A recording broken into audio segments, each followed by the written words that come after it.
찬양 감사합니다.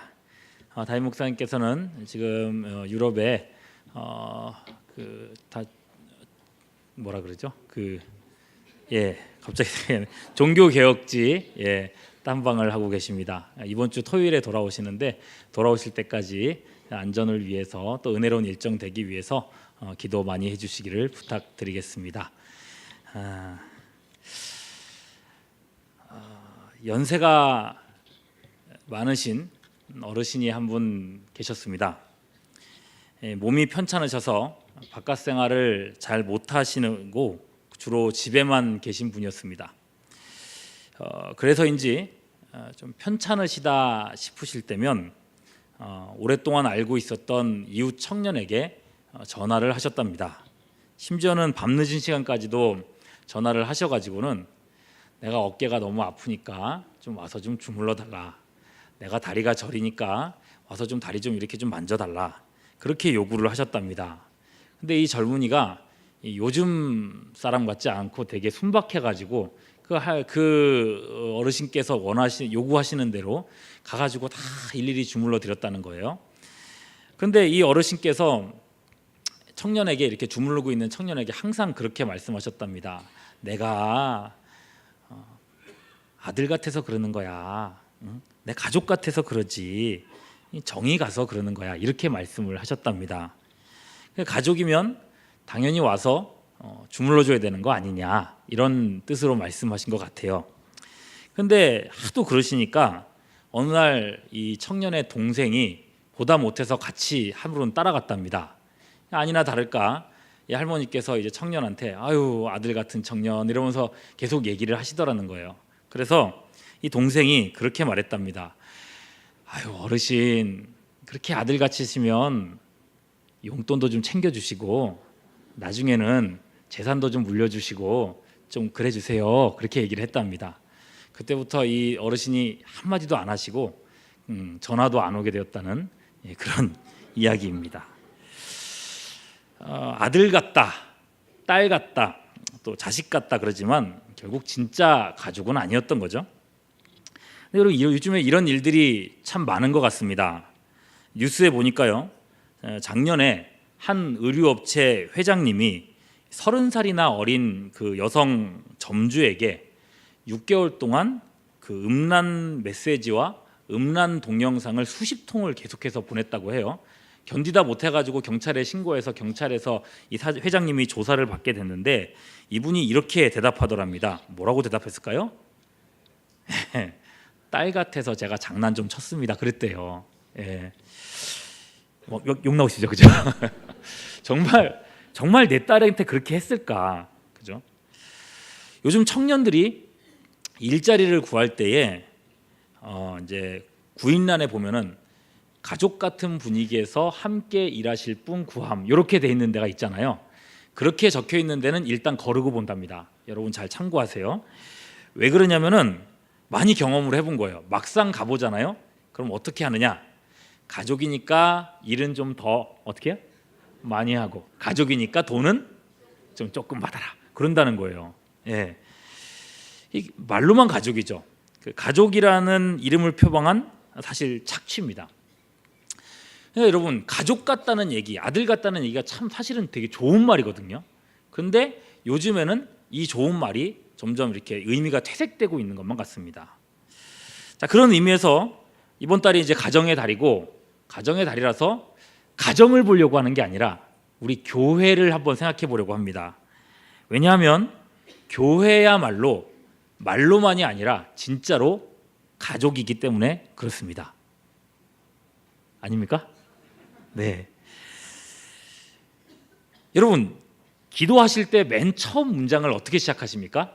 하나님, 아버지. 하나님을 누구라고 불러요? 아버지라고 불러요. 주기도문 처음에 시작할 때도 그러죠. 하늘에 계신 우리 아버지. 하나님이 아버지세요, 그죠? 하나님하고 여러분의 관계는 아버지와 자녀의 관계입니다, 그죠? 이미 가족 관계에 들어가 있어요. 여러분들이 하나님께 아버지라고 부르면서 기도할 수 있는 이유, 여러분이 하나님께 간구하고 뭔가를 요청하고 구할 수 있는 이유, 그건 뭡니까? 하나님이 여러분의 아버지시기 때문입니다. 여러분 어린이날이 돼가지고요, 이 장난감 가게에 가면은 그야말로 어마어마한 사람들이 있습니다. 치일 정도로 많은 사람들이 있죠. 근데 그 많은 사람들이 있지만은 어린아이는 누구한테만 장난감을 사달라고 하나요? 누구한테만요? 자기 아버지한테만 사달라고 합니다. 있는 사람들한테, 지나가는 사람한테 아저씨 나 이것 좀 사주세요. 아저씨 나 이거 마음에 드는데 좀 사주실 수 있어요? 이렇게 말하는 아이가 있을까요? 없을까요? 없습니다. 그죠? 간혹 가다가 그런 아이가 있어요. 장난감을 사달라고 그 장난감 앞에서 거의 들어 누워가지고 떼를 쓰는 아이들이 있습니다. 아무도 못 말려요, 그죠? 야, 그런데 그런 아이라 할지라도, 우리 아빠가 장난감 안 사주니까 아저씨라도 사주세요. 그런 애가 있을까요, 없을까요? 안 그럽니다. 떼를 쓰는 이유, 사달라고 요청하는 이유, 뭐 때문이에요? 아버지니까요. 자기 아버지니까요. 물론 할머니도 있고 할아버지도 있고 어머니도 있고 뭐 삼촌도 있고 다 있어요. 근데 제가 말씀드리는 그 포인트를 아시죠? 하나님이 우리의 누구라고요? 아버지라고요. 중요한 건 이겁니다. 내가 아버지라고 부르는 하나님은 여러분 옆에 계신 성도님들도 뭐라고 부르세요? 아버지라고 그러세요. 그죠? 그래서 다시 한번 주기도문 생각해 보십시오. 하늘에 계신 누구의 아버지요? 우리가 고백할 때 나의 아버지라고 하지 않습니다. 우리 아버지라고 합니다. 하나님은 우리 모두의 아버지신 겁니다. 그러면 여러분 우리 모두의 아버지라고 하는 순간 족보가 갑자기 확 정리가 되죠. 옆에 계신 분들 보십시오. 누굽니까? 한번 불러보시겠습니까? 형님, 누님, 동생, 아우님, 그렇게 불러야 되는 관계가 된 겁니다. 여러분, 여러분은 혼자가 아닙니다. 한 아버지, 하나님 한 아버지를 모시고 있는 한 가족이라는 겁니다. 놀랍게도 우리는 혈육 관계이기도 합니다. 무슨 관계요? 혈육 관계. 아니 목사님 그 뜻을 알고 지금 말씀하시는 겁니까? 지금 나랑 관계 없는 혈육이라니요. 그거 함부로 쓰는 말 아닌데요. 이렇게 말씀하실 분들이 계실 것 같아요. 근데 여러분, 우리는 누구의 피로 구원받았습니까? 예수님의 피로 구원받았잖아요. 우리가 성찬식을 하는데요, 예수님의 살과 피를 상징하는 떡과 잔을 마시지 않습니까? 우리가 잔을 마실 때 누구의 피를 마시는 거예요? 예수님의 피를 마신다고 고백합니다. 그래서 우리의 영혼에는 누구의 피가 흐르고 있어요? 예수님의 피가 흐르고 있습니다. 성찬식은요, 우리가 영적 혈육이라고 하는 증거라는 것입니다. 그래서 우리가 앞에서 찬송할 때 뭐라고 찬송했습니까? 한 피바다 한 몸 이룬 형제여 친구들이여. 교회가 요즘에 직분 중심이 되면서 우리가 서로를 부를 때 뭐 집사님, 권사님, 장로님, 목사님 이렇게 부르고는 있지만은 그 이전에 우리는 혈육 공동체라는 것입니다. 현실 가족보다 더 실제적인 가족입니다. 여러분 가슴에 카네이션 달고 계신 우리 성도님들 참 많이 계시는데요. 그리고 안 달고 계신 분들도 많이 계시네요. 여러분 어떤 마음으로 안 다셨는지 알고 있습니다. 나 그렇게 나이 많지 않아 하면서 안 달고 오신 거 알고 있습니다. 그러나 여러분 아기를 갖고 있는 분 이상이면 웬만큼 다 달아주셨으면 좋겠어요. 이거는 연세 많으신 분들 다는 게 아니고요, 부모에게 달아드리는 거니까요. 그죠? 네. 여러분 우리 청년들이 누가 여러분들에게 카네이션 달아드렸습니까? 청년들이 달아드렸습니다. 답을 벌써 말씀드렸어요. 여러분 청년들이 달아드렸는데 이 청년들이 남의 자식입니까? 남의 자식이 나한테 왜 꽃을 달아줘? 그렇게 생각하시면서 오셨습니까? 아니잖아요, 그죠? 여러분 내 자식이구나, 내 손자구나 라는 믿음의 눈으로 그들을 볼 수 있어야 됩니다. 그리고 그 친구들 섬겨주는 게 너무 이쁘고 너무 사랑스럽고 그러잖아요. 그럼 어떻게 하면 될까요? 청년부의 간식비를 좀 이렇게 챙겨주시면 참 좋을 것 같습니다. 참고로 제가 청년부 사역자입니다. 그리고요, 우리 카네이션 비용은 우리 교육부서에서 이렇게 다 나눠서 했어요. 그래서 여러분 부서 아이들 보시면 격려도 해주시고 칭찬 많이 해주시면 감사하겠습니다. 자, 이렇게 아무 상관없는 우리들이었는데 하나님은 우리를 가족으로 불러주셨다고 했습니다. 그러면 어느 정도나 가족이냐? 그냥 말만 가족이냐? 아니에요. 이 가족이 얼마나 실질적인지는 예수님께서 우리에게 친히 보여주셨습니다. 예수님께서 십자가에 달리셨을 때 예수님 눈에는 육신의 어머니 누구요? 마리아가 눈에 밟히셨습니다. 예수님은 더 이상 이제 어머니와 함께 할 수 없는 상황이 되었습니다. 그랬을 때에 예수님은 곁에 있던 제자, 사랑하는 제자 누굴까요? 요한을 부르십니다. 요한을 부르세요. 그리고 그 요한한테 이렇게 말씀하세요. 요한복음 19장 26절 27절 같이 한번 읽어보시죠.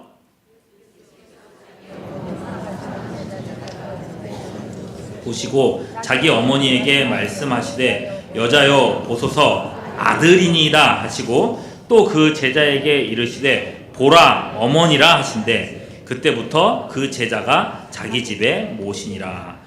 예수님은요 요한과 그리고 마리아를 모자 관계로 묶어 주시는데 보통은 이렇게 말해야 될 것 같지 않습니까? 어머니처럼 잘 모셔라 그렇게 얘기를 하고 마리아한테는요 아들처럼 생각하세요. 처럼이라는 단어가 붙어야 돼요. 그죠? 근데 여기서 뭐라고 했습니까? 보라 내 어머니다. 그리고요 어머니한테는 여자여 보소서 아들입니다. 이렇게 얘기를 하셨어요. 예. 이후에 요한이 마리아를 평생 동안 모시고 살았던 것입니다. 가족이 아니라면 할 수 없는 일인 거죠. 그렇죠? 여러분 이 일 때문인지는 모르겠어요. 모든 사도들이 다 순교했지 않습니까? 그런데 요한만이 순교하지 않고 여생을 살았습니다. 아마 마리아를 모시기 위해서 그렇게 했던 것 같아요. 그러면 여기 이 일만 있는 게 아니에요. 비슷한 일이 또 있습니다.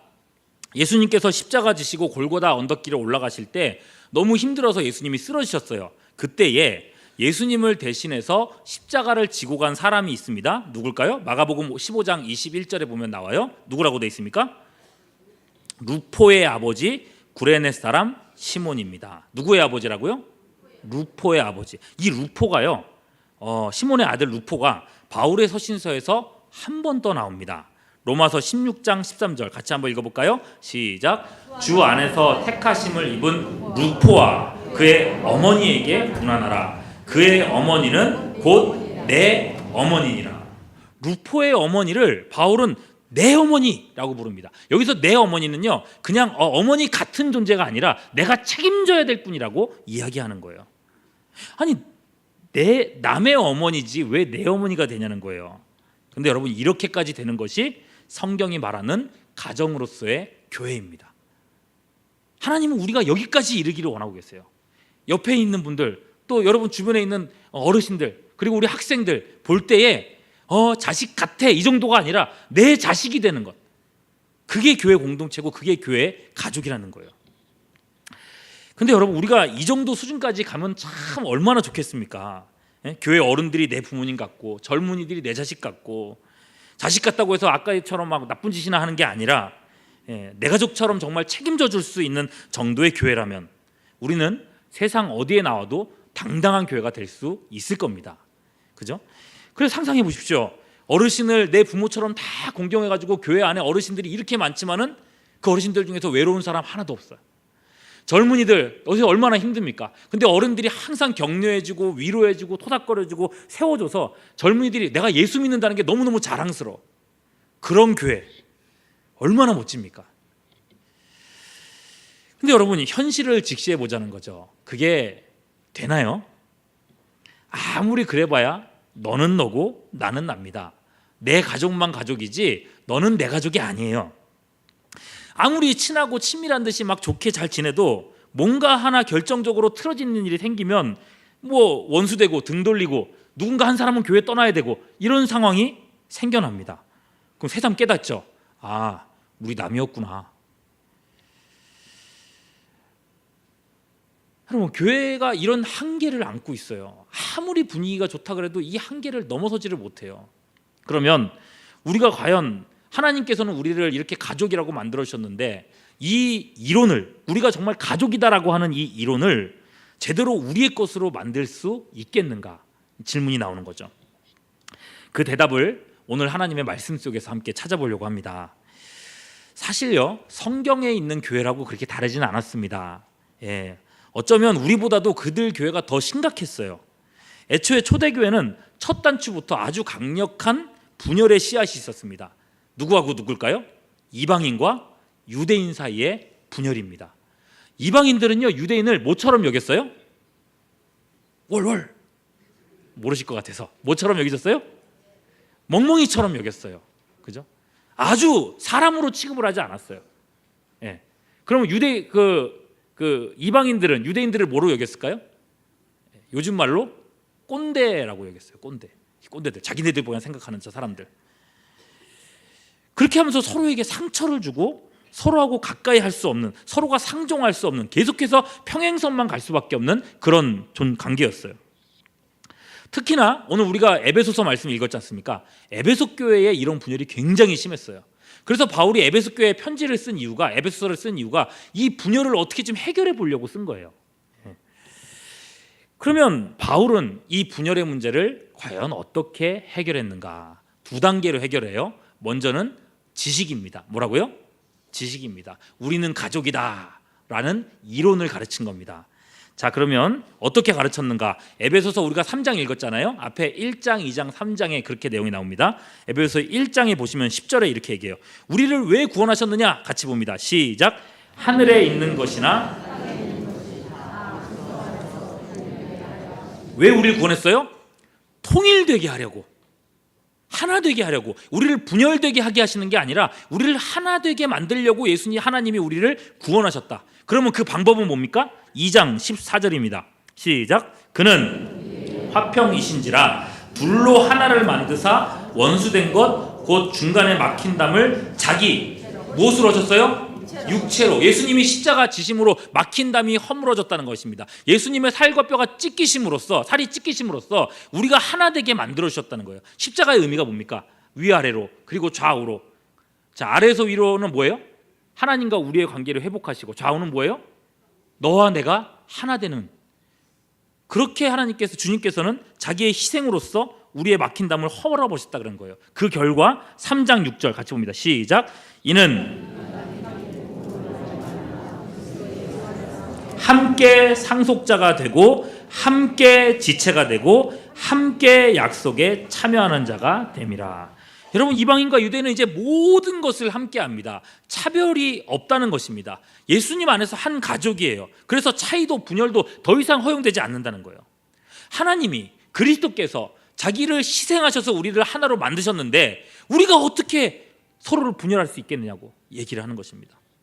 자, 이렇게 하나됨의 원리를 교육했습니다. 자, 이제 우리가 가족이라는 거 다 인정하시잖아요. 그죠? 안 하십니까? 네, 인정하시잖아요. 근데 문제는 그 다음이에요. 이론은 알겠어요. 그래요. 예수님 안에서 우리가 하나라는 거 알겠어요. 내가 가족이라는 것도 알겠어요. 그런데 문제는 뭐냐면 마음이에요. 마음은 바뀌지 않는다는 거예요. 싫은데 싫은 마음이 좋아지지도 않고 서로가 막 주고받아왔던, 지금까지 주고왔던 이 상처가 아물어지지도 않아요. 생각해 보십시오. 맨날 아웅다웅 싸우고 원수로 지냈던 사람을 어느 날 손잡게 해놓고, 야, 이제부터는 형제니까 같이 잘 지내봐. 그러면은 잘 지내질까요? 안 지내질까요? 안 지내져요. 이 둘 사이의 벽은 너무나도 크고 하나 되기에는 너무 멀리 와버렸습니다. 아무리 오라도 싫은 건 싫은 겁니다. 그 지금 우리가 만난 상황하고 비슷해요. 아무리 가족이라고 해도 남은 남이에요. 그러니 여러분, 바울이 이 한계를 알아요. 이론과 훈계 가지고만 될 수 있는 게 아니더라는 거죠. 이 원리를 넘어서는 뭔가가 필요한 겁니다. 그랬을 때 바울이 무엇을 했는가? 오늘 말씀 14절, 15절 말씀에 그 답이 있습니다. 같이 보겠습니다. 시작. 이러므로 내가 하늘과 땅에 있는 각 족속에게 이름을 주신 누구요? 아버지 앞에 무엇을 하죠? 무릎을 꿇고 뭐 하고 있습니까? 기도했습니다. 기도했어요. 내 힘이 아니라 누구의 힘이요? 아버지의 힘, 하나님의 힘을 의지했다는 겁니다. 하나님께서 해주셔야 됩니다. 하나님께서 우리 마음을 바꿔주셔야 돼요. 그러니 여러분, 우리가 이제 바울의 기도문을 주목해 봐야겠습니다.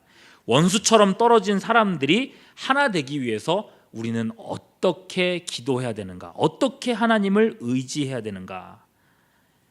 혹시 여러분, 아유 목사님 맨날 교회 얘기하시는 것 같은데 교회는 모르겠고 지금 우리 집안이 문제예요. 우리 집안이 분열돼 가지고 아주 그냥 힘들어 속상해 죽겠어요. 그러신 분들이 있다면 더더욱 오늘 바울의 기도를 주목해 보십시오. 왜 그러냐면 20절 보세요. 하나님은 어떤 분이세요? 우리가 구하거나 또요 생각하는 모든 것에 더 넘치도록 능히 해주시는 분이기 때문입니다. 할렐루야. 예. 자, 그렇다면 바로 살펴보겠습니다. 교회와 가정 공동체를 위한 기도 제목 3가지입니다. 첫 번째, 속사람을 강건하게 하시옵소서. 따라해 볼까요? 시작. 속사람을 강건하게 하시옵소서. 16절 읽어봅니다. 시작. 그의 영광의 풍성함을 따라 그의 성령으로 말미암아 너희 속사람을 능력으로 강건하게 하시오며. 하나님께 우리의 속사람을 강하게 해달라고 하는 거예요. 무슨 말인지 예를 들어 드리겠습니다. 여러분, 두 남녀가 결혼을 했어요. 왜 결혼했을까요? 사랑하니까. 얼마만큼 사랑하는 거예요? 하루 종일 너무 재밌게 놀다가 밤이 되면 어떻게 해야 돼요? 해가 지면 헤어져야 돼요. 집에 보내줘야 돼요. 10시밖에 안 됐는데 집에 들어가야 돼? 가야 돼요. 그죠?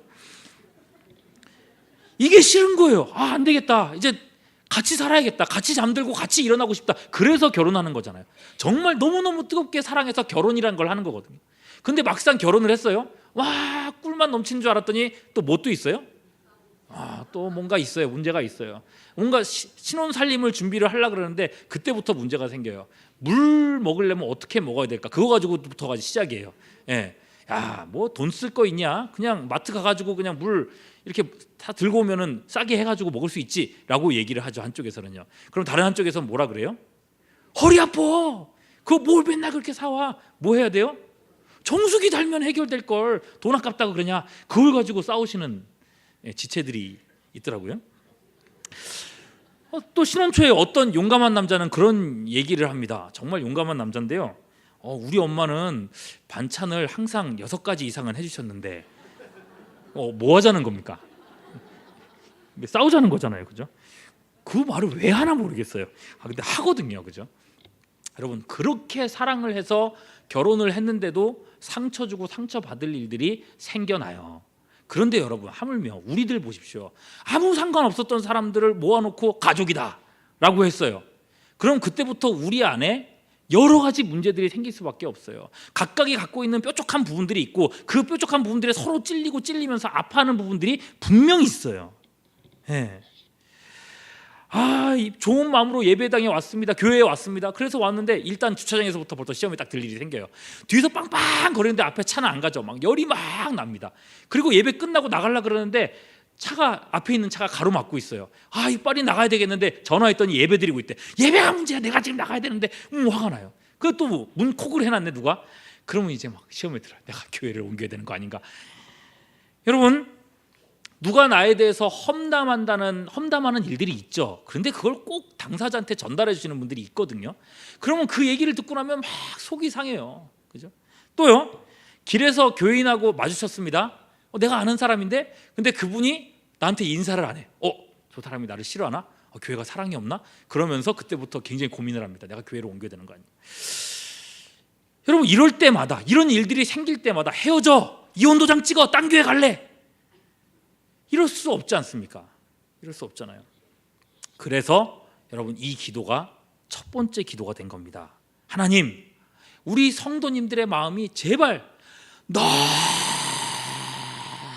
넓어지게 해주십시오. 넓어지게 해주십시오. 예. 그 속사람이 강건해지게 해주십시오. 어떤 말을 들어도 어떤 상황에 돼도 이거를 정말 주님의 마음으로 이겨낼 수 있는 넓은 마음을 주십시오.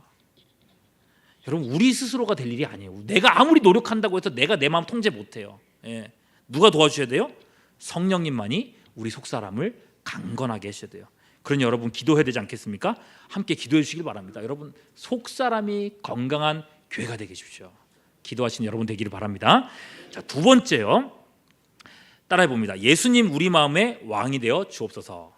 따라합니다. 시작. 예수님 우리 마음의 왕이 되어 주시옵소서. 17절 보십니다. 시작.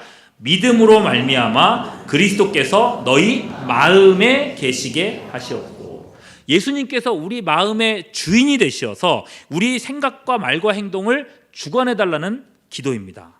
여러분, 상처받고 시험 드는 사람들도 참 힘들지만은 애초에 상처를 주는 사람들이 더 문제거든요. 마가복음 9장 42절을 보시겠습니다. 시작. 또 누구든지 나를 믿는 이 작은 자들 중 하나라도 실족하게 하면 차라리 연자 맷돌이 그 목에 매여 바다에 던져지는 것이 나으리라. 여러분, 실족하게 하는 사람 어떻게 된다고요? 연자 맷돌 이겁니까?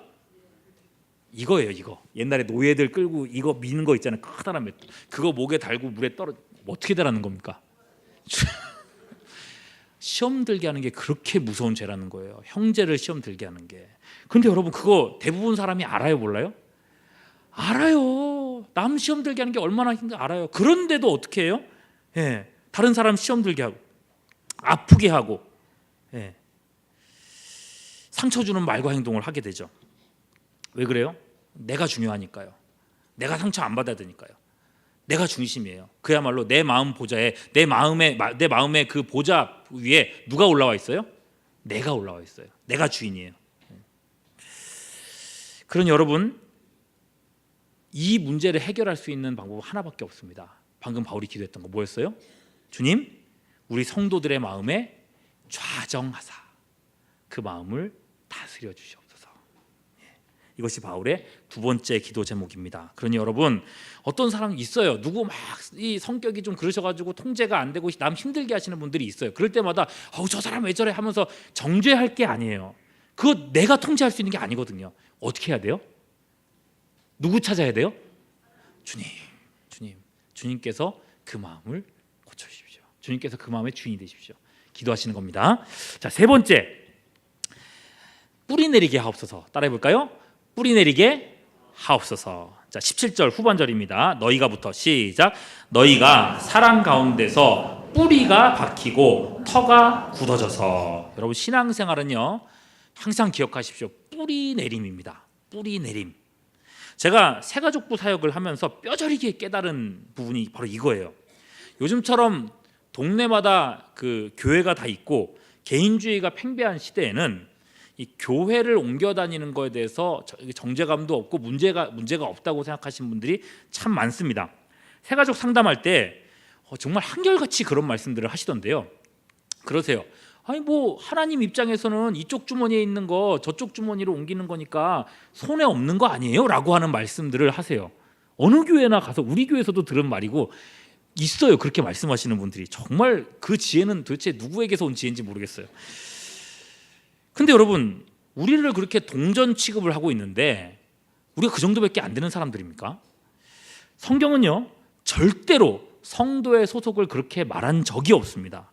성도는요, 소중하게 심겨진 돌보고 가꾸는 나무입니다. 시편 1편 3절 시작.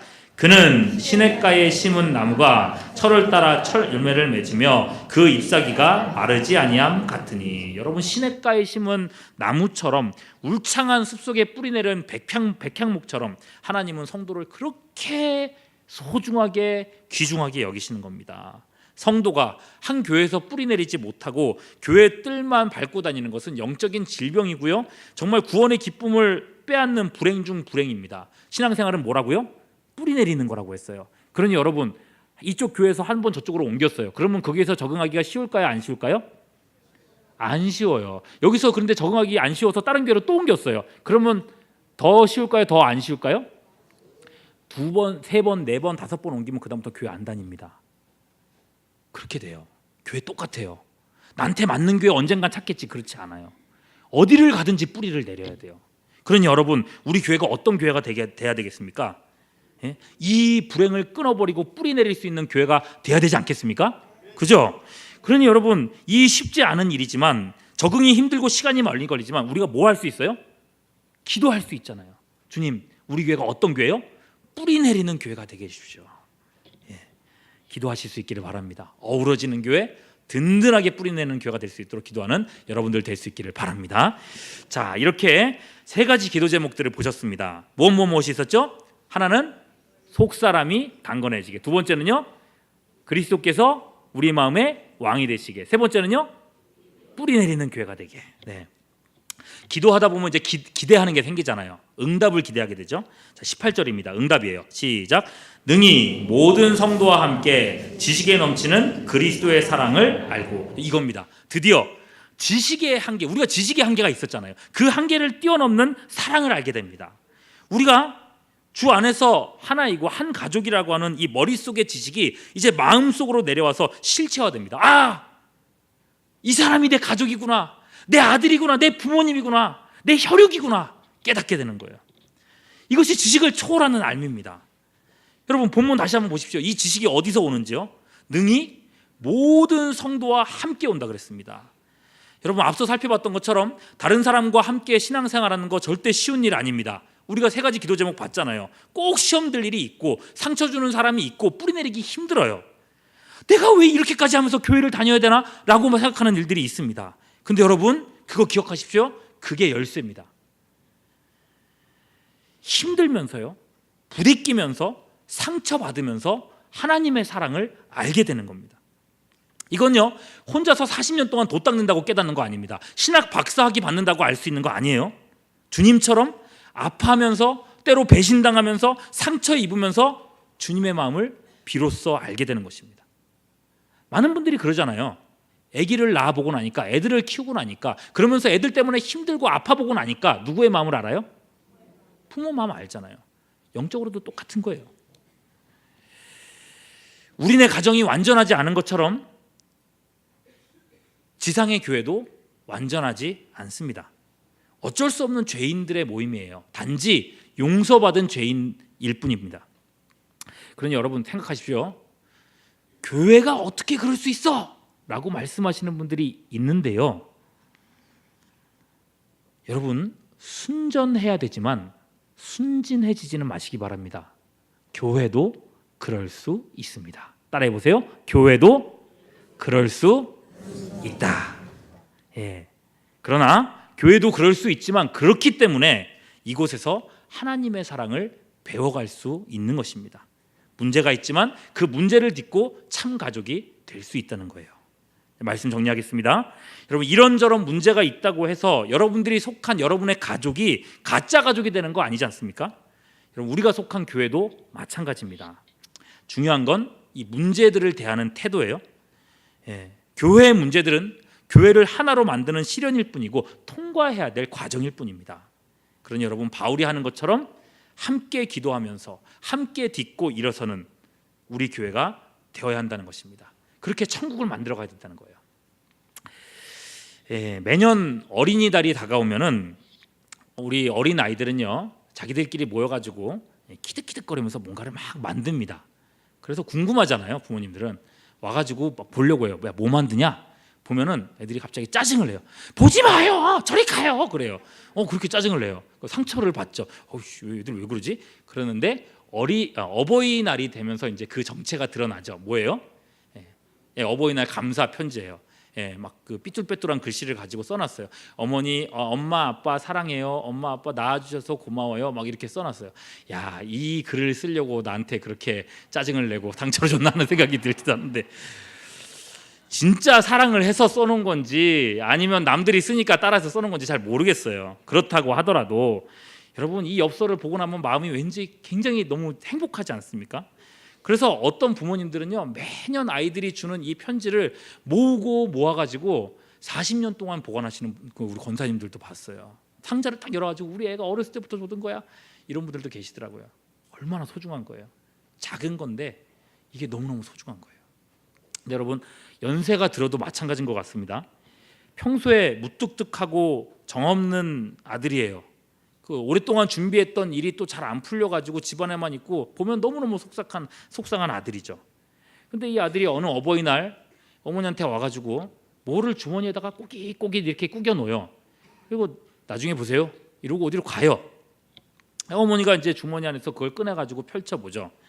10,000원짜리 5장하고 작은 종이 쪽지가 있습니다. 이렇게 적혀 있어요. 얼마 안 돼요. 뭐라도 사 드세요. 미안해요. 여러분, 근데 여러분 이게 뭐라고요, 그죠? 우습잖아요. 근데 이 어머니가 교회 권사님이었거든요.